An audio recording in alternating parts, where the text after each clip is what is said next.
Welcome to DM of the Mists, covering all things Curse of Strahd and Ravenloft. I'm doing a few videos at the moment where I sort of dig into various Curse of Strahd and Ravenloft related materials and just kind of give an overview of them and dig out flavour and ideas you can use in your Curse of Strahd or Ravenloft game.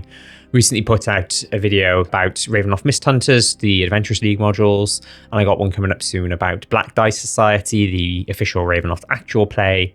And then the Curse of Strahd front, I wanted to do a video about the novel Endless Quest, Escape from Castle Ravenloft, part of the Endless Quest series.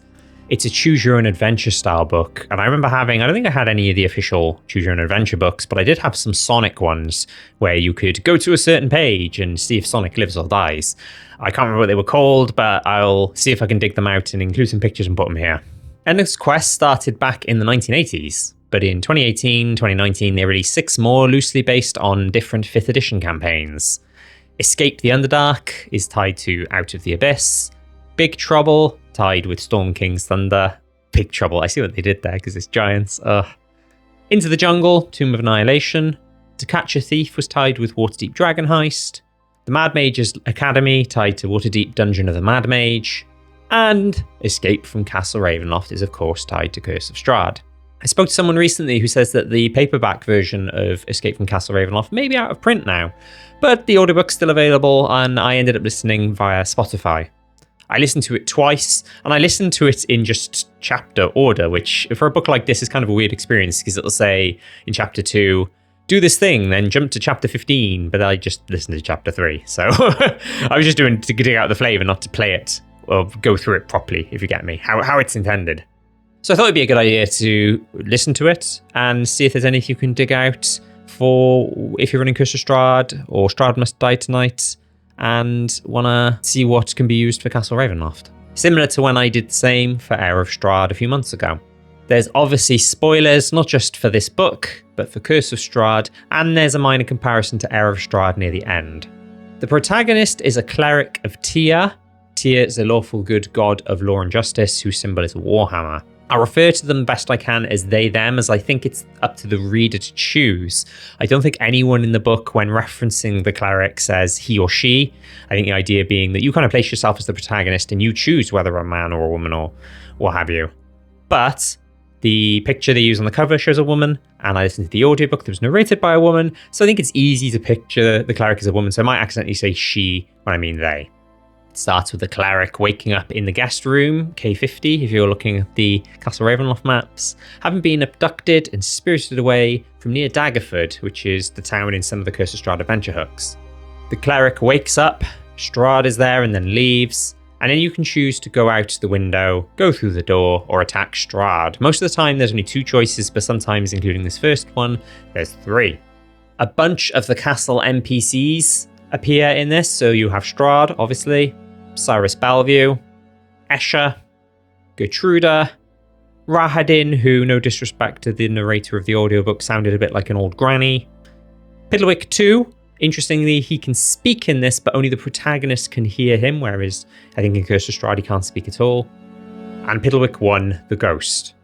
And I think it's good flavour for all of them, especially the ones where we don't have much to go by, such as Cyrus Bellevue and Gertruda. I think it's handy to kind of understand a bit more about them, how they would talk, and their mindsets a bit more.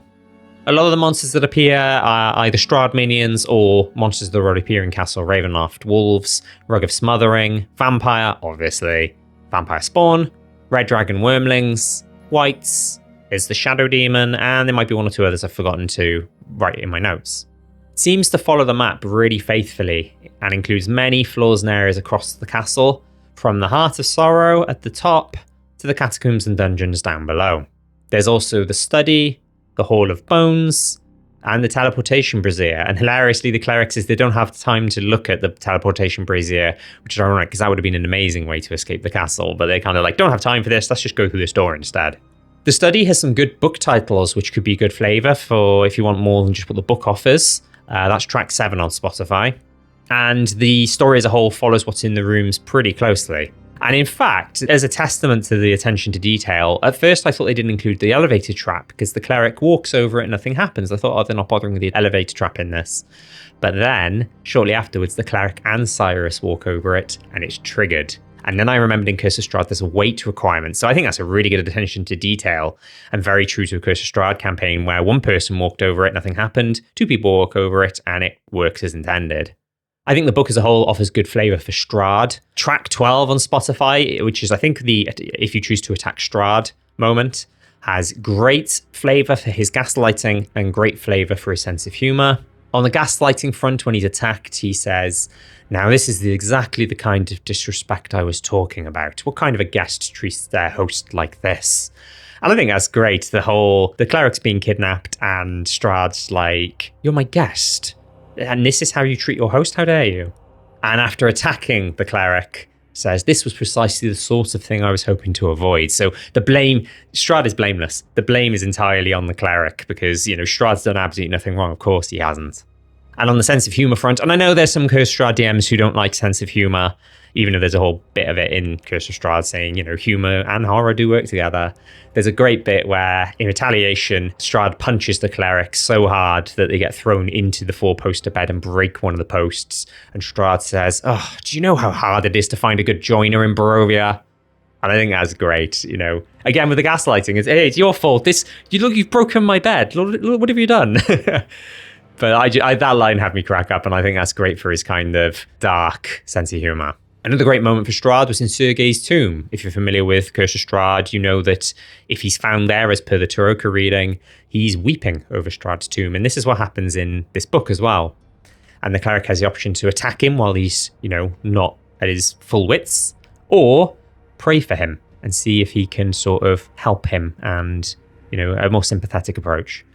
And when the cleric prays for him and thinks he's crying, the cleric discovers that he's actually laughing. This is track 54 if you want to listen for yourself. And I think that's great. It just shows how dark and messed up and how irredeemable Strahd is, that this cleric tried to help him genuinely, and he just finds it hilarious and says something like, thank you, I haven't laughed that hard since probably before your grandparents were born. Brilliant. As you can imagine with a book like this, there's lots of endings and very few of them are good.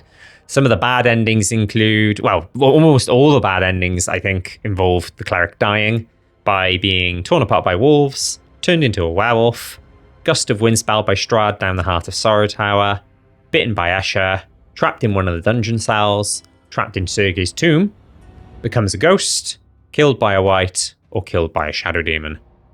And there's some endings where you do escape, but it's not a happy ending. For example, Guhtruda is left behind. The cleric makes it out, but feels guilty that Guhtruda didn't make it out as well.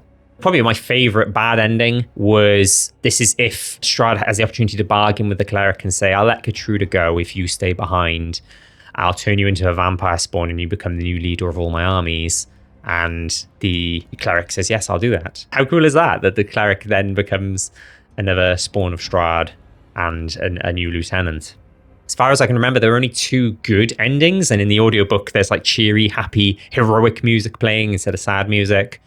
But they were a bit weird. One of them is literally sprinting out the front door while Escher and Rahadin are having an argument and are distracted. I just thought that was great. And the other is escaping through the King and Queen's tomb's window and climbing down the cliff face. I think Piddlewick 2 tries to shove the cleric out the window, but the cleric dodges. Piddlewick 2 smashes through the window and plummets 1,000 feet. And then the cleric realizes they can climb down.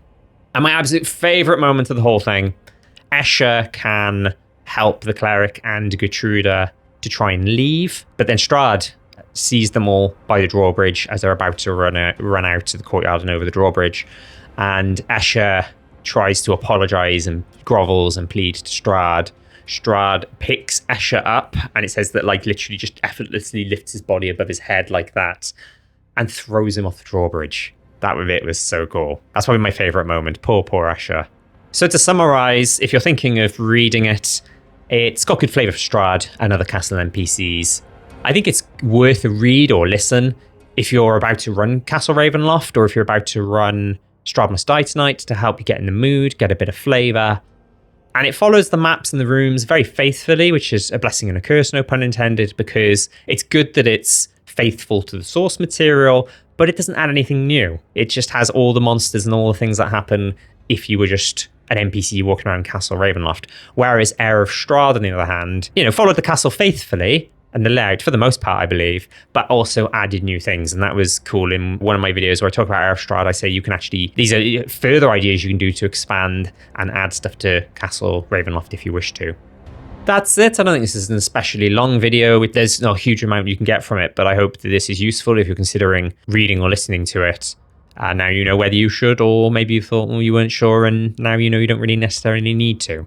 I think it's one of those things where if you're an obsessive like me, you can't not read it. And at least now you're going into it knowing what it kind of includes. Upcoming videos, I should really do my All About Strahd video, which I've promised for so many months. I'm sorry it's taken me so long. I've got the notes ready and everything. I'll try and endeavor to make it my next Curse of Strahd one. This is basically resources for Strahd and role-playing Strahd, not combat, because I've already done that in a different video. And I've said I'd cover more NPCs such as Babala Saga. I did say the consorts, but I think quite a few people have done videos and resources for the consorts, so I'm sort of not sure about that one, but I might still do it and tell you my take on the consorts and other stuff, I'm sure. Don't forget, I also do Ravenloft videos. As mentioned, my next Ravenloft video is going to be all about the Black Dice Society, the official Ravenloft actual play, where they go to Barovia at one point. Oh, I should have said spoiler alert. Sorry. They go to Barovia at one point, and it plays out like a slightly higher level version of Curse of Strahd with a few tweaks. So if you're not running a Ravenloft campaign, but you're running Curse of Strahd, it might be worth watching that one. And Ravenloft Mist Hunters Part 2, because there's 14 modules. It would have been too much for one video, so I did 7 in the first one. The first one, by the way, also has 2 modules in Barovia, including interesting flavor for the Amber Temple. So you might want to watch that as well. And we'll leave it there. Thank you very much.